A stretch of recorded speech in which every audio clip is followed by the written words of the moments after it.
Om Namo Bhagavate Vasudevaya. Om Namo Bhagavate Vasudevaya. Narayanam Namaskritya Naram Chaiva Narottamam Devim Saraswatim Vyasam Tato Jayamudire Nashtu Prayeshu Bhadreshu Nityam Bhagavata Sevaya Bhagavati Uttam Shloke Bhaktir Bhavati Naistiki. So continuing with the discussion on Srimad Bhagavatam, Canto 3, Chapter 28, Kapila's instructions on the execution of devotional service. Text number 12 onwards. Yada manah swam virajam yogensu samahitam kashtam bhagavato dhyayet swana sagravalokana. When the mind is perfectly purified by this practice of yoga, one should concentrate on the tip of the nose with half-closed eyes and see the form of the Supreme Personality of Godhead. It is clearly mentioned here that one has to meditate upon the expansion of Vishnu. The word Kashtam refers to Paramatma, the expansion of Vishnu. Bhagavata refers to Lord Vishnu, the Supreme Personality of Godhead. The Supreme Godhead is Krishna. From him comes the first expansion, Baladev, and from Baladev comes Sankarshan, Aniruddha, and many other forms, followed by the Purusha avatars. As mentioned in the previous verses, Purusharchanam, this Purusha is represented as the Paramatma or Supersoul. A description of the Supersoul upon whom one must meditate will be given in the following verses.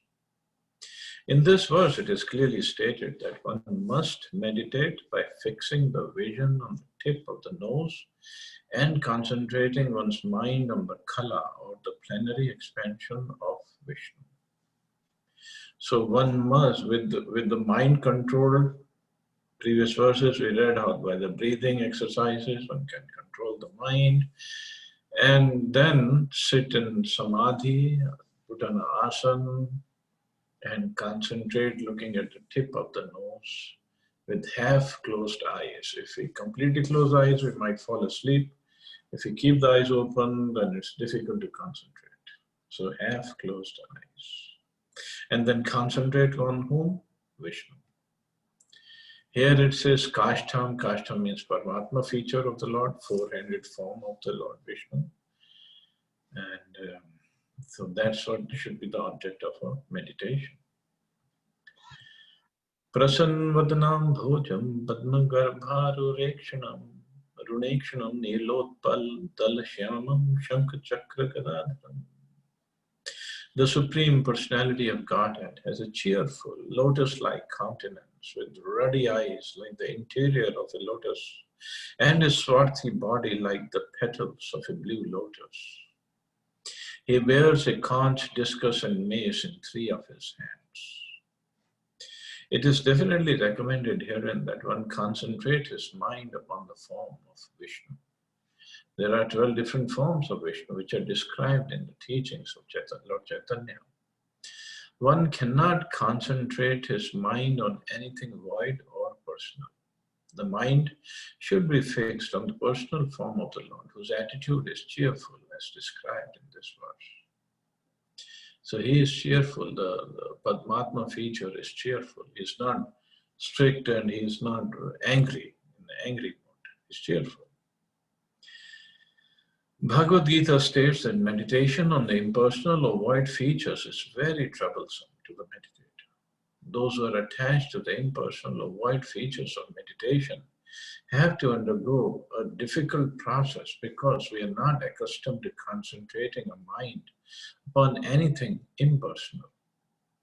Actually, such concentration is not even possible.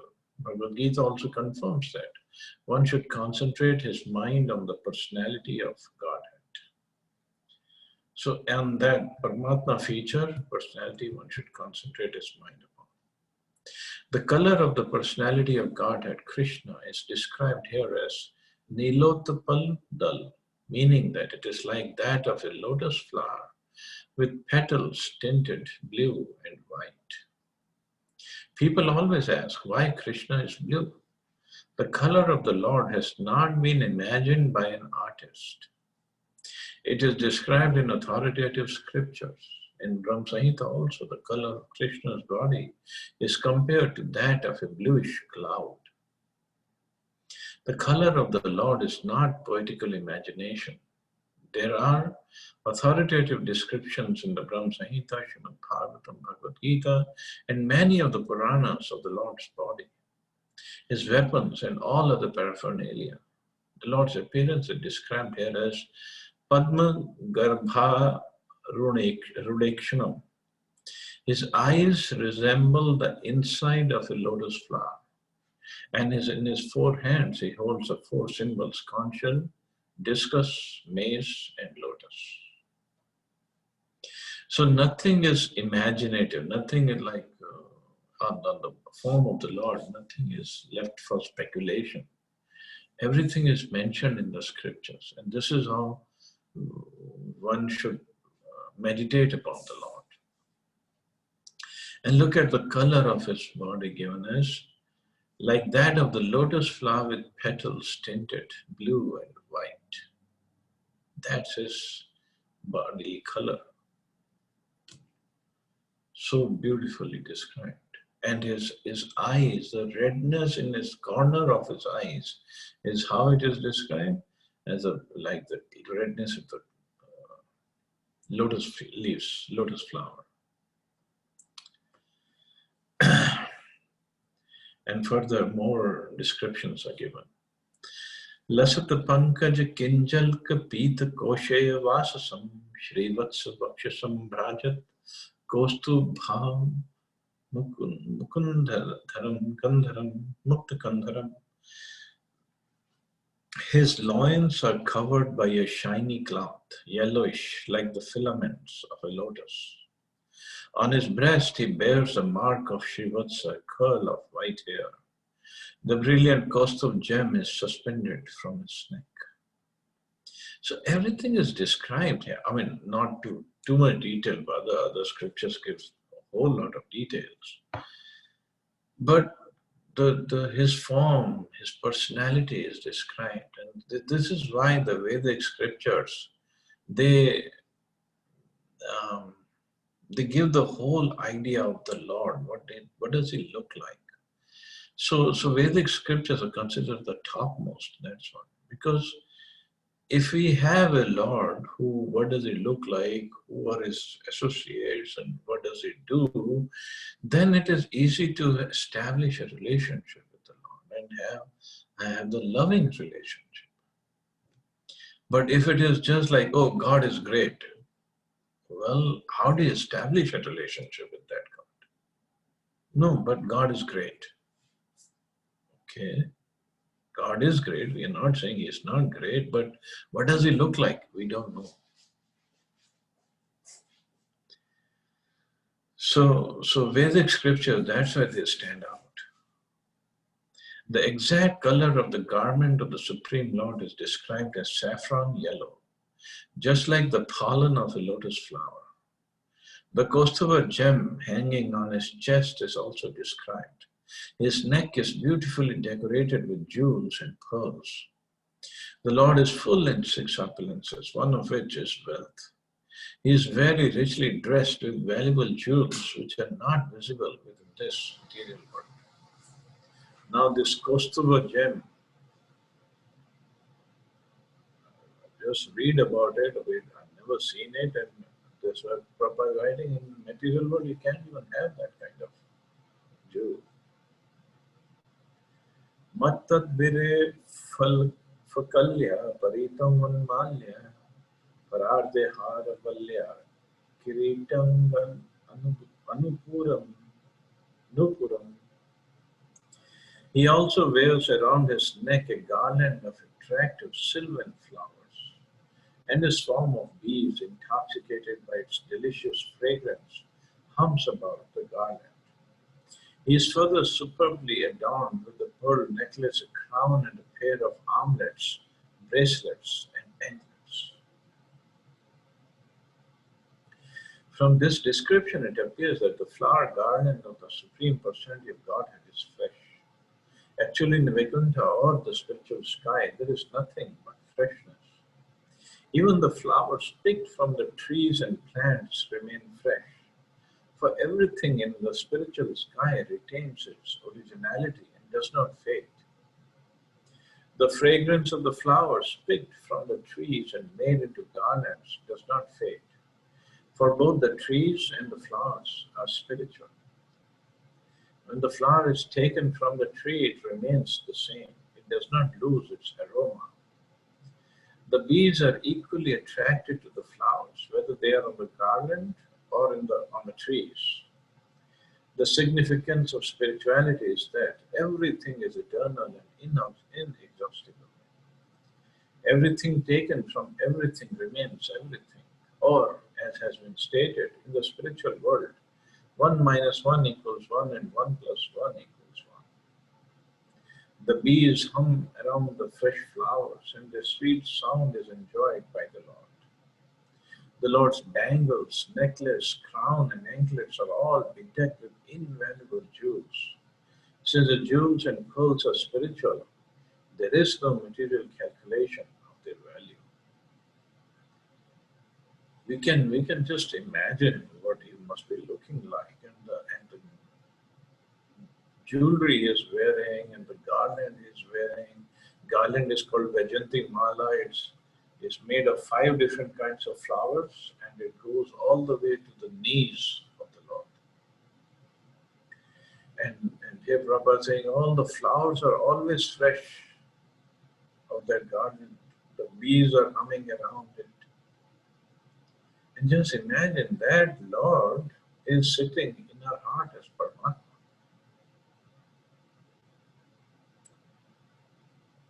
And he is wearing crown and the necklace and the bangles and the anklets and the armlets. He really likes to dress up, doesn't he? Because he is the source of all pleasure and he likes to enjoy. Kanchi gunolasya shroni hridyam bhoji vishtaram darshaniyatamam shantam manonayan vardhanam. His loins and hips encircled by a girdle, and he stands on the lotus of his devotee's heart. He is most charming to look at, and his serene aspect gladdens the eyes and souls of the devotees who behold him.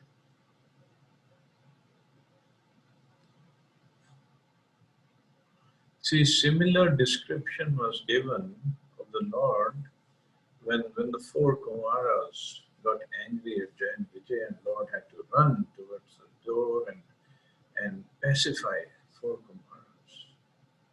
And it was over there also it was said the Lord was smiling, although the 4 Kumaras were angry, but the Lord was smiling.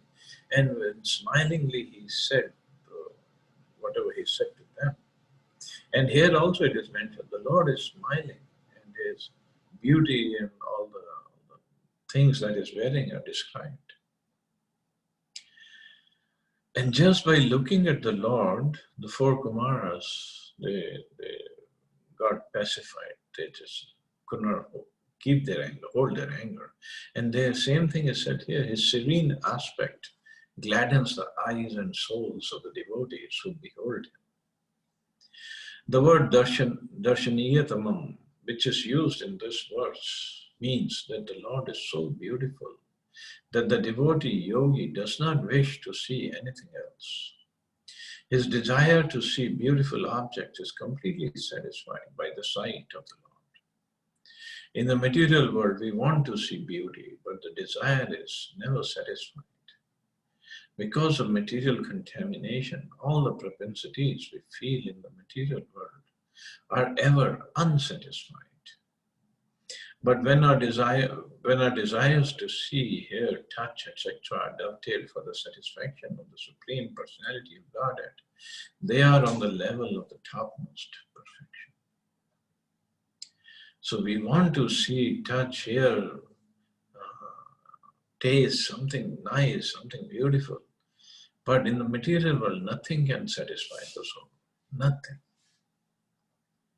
Even the beauty that we see on this planet Earth, first of all, it's not even close to the beauty in the heavenly planets. And so whatever beauty we see here, especially of the opposite sex, how long that remains beautiful? Not for too long. Because everybody gets old and wrinkly and diseased and die. So much more beauty is in the heavenly planets. And even compared to heavenly planets, much more beauty is there on the higher planets like Maharloka, Tapaloka, Satyaloka, Janaloka. And even what to speak of the beauty on Vaikuntha planets. Even the Lord is explained so beautifully.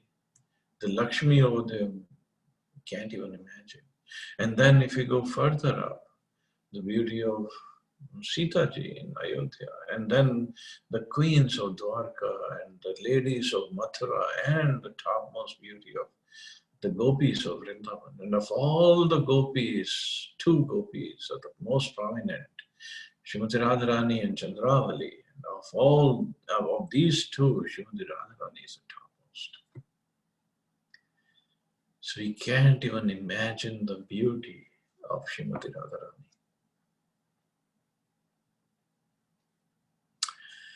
Although the Supreme Personality of Godhead in his eternal form is so beautiful and pleasing to the heart of the devotee, he does not attract the impersonalists who want to meditate on his impersonal aspect. Such impersonal meditation is simply fruitless labor. The actual yogis with half-closed eyes fix on the form of the Supreme Personality of Godhead, not upon anything void or impersonal. So he is so beautiful to look at, so pleasing to the heart, but to the people who don't have devotion in their heart, especially the impersonalists who don't even believe in the form of the Lord, it doesn't attract them. Because Krishna himself, or Lord Vishnu, or Paramatma, he withholds the beauty from even touching the eyes of the impersonalists. So they see the beautiful form of the Lord, but not with the same art, same consciousness. So they cannot appreciate the beauty. It's just like, I mean, if some beautiful person is going, but in our heart there is no attraction for that person, or maybe our consciousness is different at that time, we'll not even see the beauty of the person.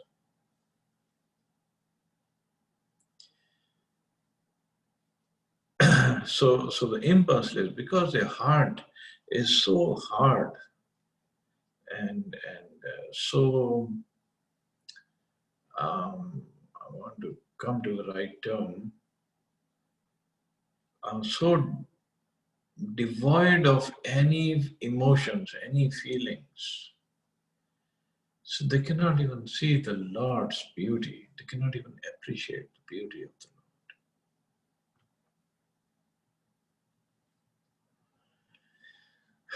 Apicha darshanam shashvat sarvaloka namaskritam santamayasi kaishore vrityanu kataram.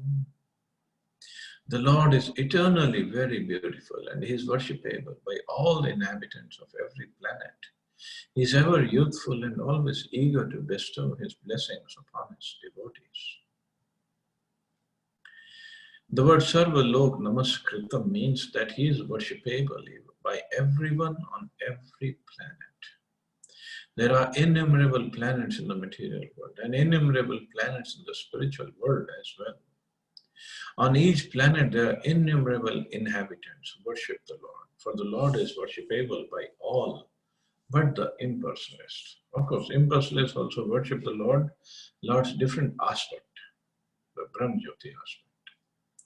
The Supreme Lord is very beautiful. The word Shashvat is significant. It is not that he appears beautiful to the devotees. It is ultimately impersonal. Shashwat means ever existing. That beauty is not temporary. It is ever existing. He is always youthful. In the Brahm Samhita it is stated, Advaitam Achyutam Anandam Anantarupam Adhyam Purana Purusham Nava Yovanam Cha. The original person is one without a second, yet he never appears old. He always appears as ever fresh as a blooming youth. So not like in Christianity, when they paint or depict the form of the Lord, they show a very old person with a long white beard and long white hair, and he's wearing white robe and holding on to a stick to walk, because for them he is the oldest person. But somehow they only show a person who is maybe about 110 or 120 years old. Why not show a person who is thousands of years old? They cannot even think of that because they have no idea. But actually, the Lord, just because he is the oldest person, he is the original person, doesn't mean he has to be old. He is beautiful, like a 16-year-old boy. Nava Yovanam Cha. Nitya Kishore, that's another word for the Lord. He's always Kishore. Kishore means about 16 years old boy.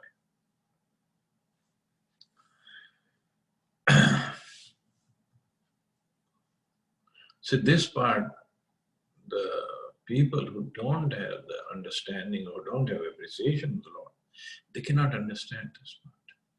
Even in India, you speak to them, the Lord is always beautiful like a young boy. They cannot understand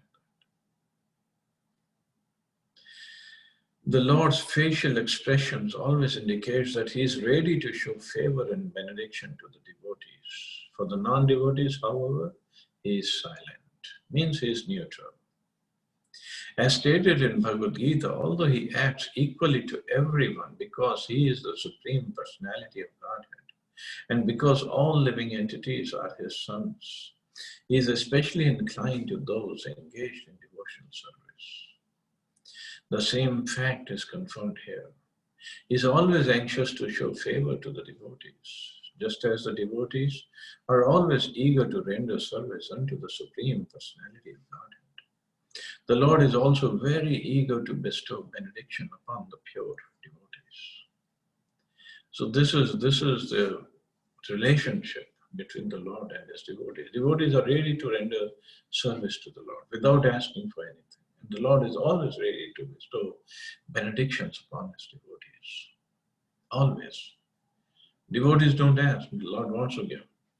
And devotees want to serve. Lord wants to give. But there's a competition, transcendental competition between the two. So the devotees want to serve the Lord. Lord wants to serve his devotees by giving them benedictions. That's why in Kanchipuram there is a deity of Lord Vishnu, beautiful deity. His name is Varadaraj. Means he's the king of the givers of benedictions. Any benediction you ask over there from Varadaraj, it is said it will be fulfilled. That's why he is Varadaraj.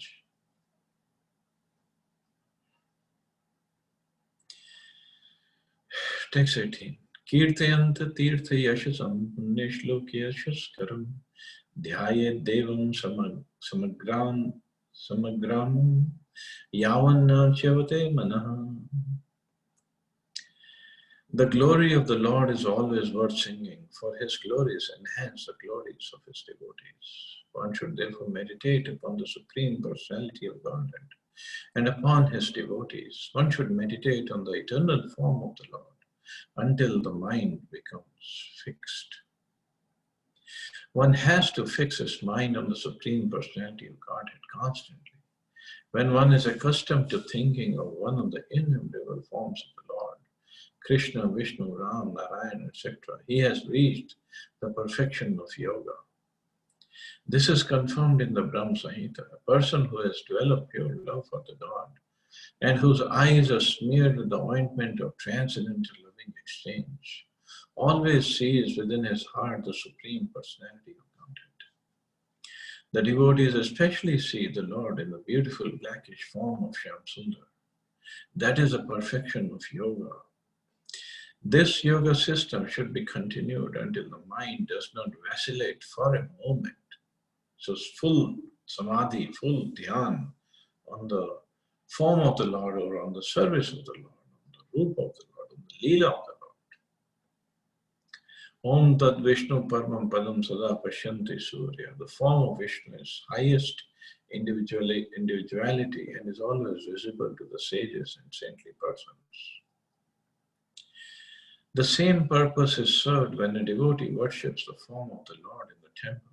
There is no difference between devotional service in the temple and meditation on the form of the Lord. Since the form of the Lord is the same whether he appears within the mind or in some concrete element. There are 8 kinds of forms recommended for the devotees to see. The forms may be made out of sand, clay, wood, or stone.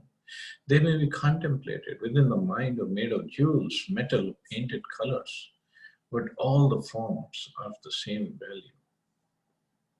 It is not that one who meditates on the form within the mind sees differently from one who worships the form in the temple. The Supreme Personality of Godhead is absolute, and there is therefore no difference between the two. The impersonalists who desire to disregard the eternal form of the Lord imagine some round figure. They especially prefer the Omkar, which also has a form. In Bhagavad Gita, it is stated that Omkar is the letter form of the Lord. Similarly, there are statue forms and painting forms of the Lord. So one can concentrate his mind on any form of the Lord. And in fact, that time there were no smartphones. Now we can have form of the Lord in the smartphone also. Another significant word in this verse is Punya Shloka Yashaskar. The devotee is called Punya Shloka. As one becomes purified by chanting the holy name of the Lord, so one can become purified simply by chanting the name of a holy devotee. The pure devotee of the Lord and the Lord himself are non-different. It is sometimes feasible to chant the name of a holy devotee. This is a very sanctified process. Lord Chaitanya was once chanting the holy names of the gopis when his students criticized him. Why are you chanting the names of the gopis? Why not Krishna? Lord Chaitanya was irritated by the criticism, and so there was some misunderstanding between him and the students.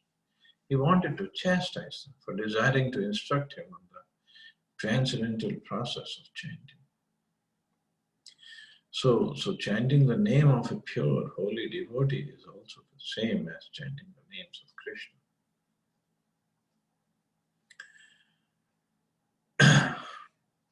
So one can chant the name of Prabhupada. In fact, once some devotees asked Prabhupada that, Prabhupada, you say if at the time of death, if you think of Krishna, we'll go to Krishna Loka. Prabhupada said, yes. And also you said that Krishna says in Bhagavad Gita, whatever one is thinking of, wherever one's consciousness is placed, at the time of death, he goes to that place. Yes.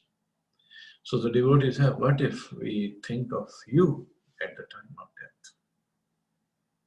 They say, because we have never seen Krishna, and all we have seen is you and reciprocated with you, served you personally. So Prabhupada said, then you will come to the place where I am, and on that planet, wherever I am, if you think of me. So obviously we know where Prabhupada must be. So this is the power of even thinking of pure devotee of the Lord.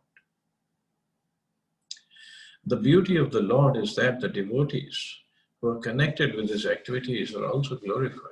Arjuna, Prahlad, Janak Maharaj, Bali Maharaj, and many of the devotees were not even in the renounced order of life, but were householders. Some of them, such as Prahlad Maharaj and Bali Maharaj, were born of demoniac families. So we know Prahlad Maharaj was son of Hiranyakashipu, who was a demon. And then Prahlad Maharaj had a son, I'm forgetting his name, and his son was Bali Maharaj. So they are all born in demoniac families.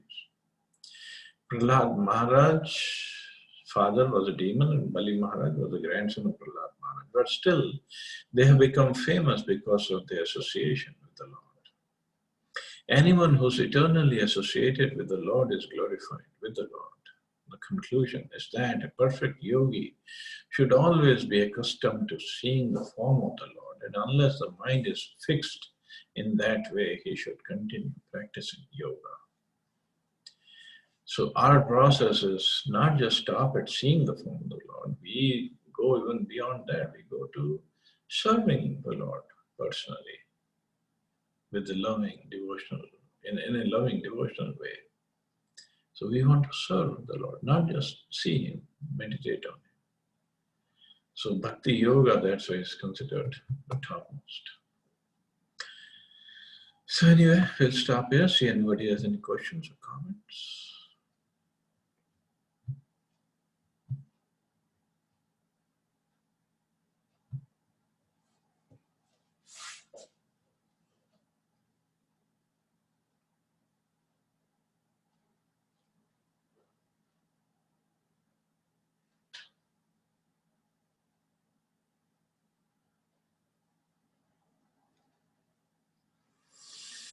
Okay, so you all have a wonderful and safe day. Hare Krishna.